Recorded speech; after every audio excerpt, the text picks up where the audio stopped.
Good morning sa lahat. Ituturo ko sa inyo kung bakit napakaganda ang Pure Chover application. Maraming tricks, maraming nagagawa about dito sa apps na to.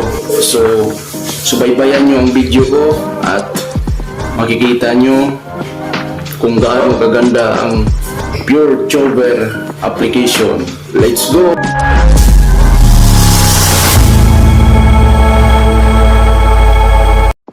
Magandang buhay mga viewers at magandang buhay, at pa-shoutout ako sa buong panig ng mga security guard sa buong bansa. Saludo ako sa inyo mga 5'9", at ngayong tutorial na to ay wala nang paligoy-ligoy, at pa-shoutout ako ni BBC vlog. Yan po. So ngayon, tutorial natin about sa Pure Chover na apps. So ano ang magagawa nito? So punta tayo sa mismong Play Store ngayon, para hindi kayo tatamarin o maboboring sa aking tutorial. Pabilisan natin, baka hindi kayo manonood. So dito na tayo sa i-download muna natin. So ako naka-download na ako ng Pure Chover. Ipakita ko sa inyo kung ano ang maganda, bakit maganda siya. So i-open natin. Yan, bakit maganda yung Pure Chover. So ngayon, halimbawa mag-videoke tayo na isa lang yung cellphone natin, wala tayong ibang cellphone ila-live or i-connect sa live kasi nag-iisa lang. Ito yung maganda sa Pure Chover. Lagay natin videoke. Videoke. So ngayon, sa pamamagitan ng i-click natin yan, so ipapakita ko sa inyo kung pwede natin i-live habang nagbibidyoke tayo nito sa Pure Chover. Ngayon yan, i-tap mo lang yan. So ngayon babalik tayo sa ating yan, ila-live natin sa Facebook account. So ipapakita ko sa inyo, ito yung pinakamagandang apps. Bakit siya nasasabi ko? Dahil pwede siyang nagla-live habang nagbibidyoke. Yan, ila-live natin. Okay, di ba? Ako po to, ila-live natin habang nagbibidyoke. Wala kang katulad. Yan, pang Christian song.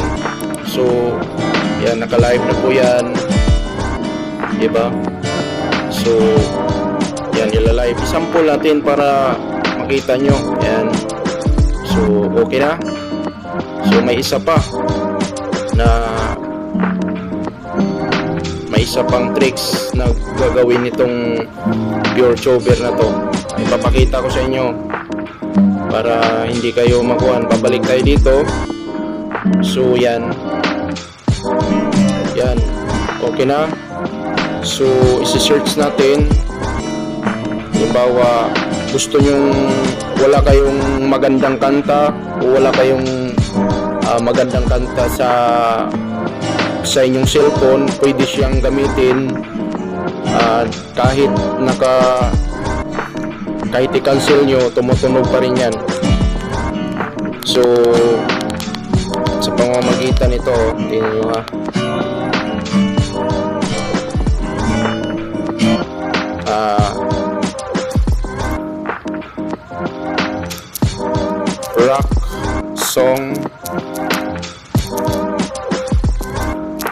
rock song no copyright music, kasi kuan yan eh. Yan, halimbawa yan, no copyright song. So i-oo natin yan. Ngayon yan. So ngayon ika-cancel ko yan ha guys. Ika-cancel ko yan ha.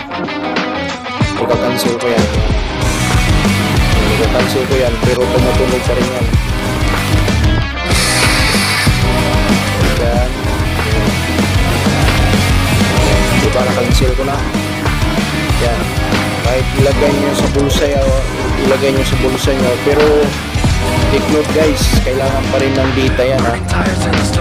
Kahit kailangan pa rin ng data, magsisearch lang kayo. So gusto nyo ng code na ilalagay sa bulsa kasi yung ibang apps pag mag-search kayo kailangan pang i-open nyo habang nakakanta siya, pero itong PureChover hindi na kailangan. Yan po yung pinakamaganda nito sa PureChover na to. Sinare ko lang sa inyo para may idea kayo kasi tutorial ko eh. So baka makakatulong o hindi naman, never mind lang. At ngayon hanggang dito lang yung tutorial natin at maraming salamat sa inyong suporta sa akin at God bless sa lahat ng gustong maging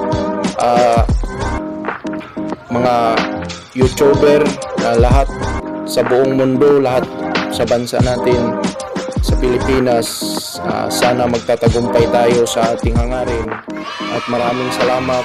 Hanggang dito na lang yung video na ating ginawa. Thank you very much.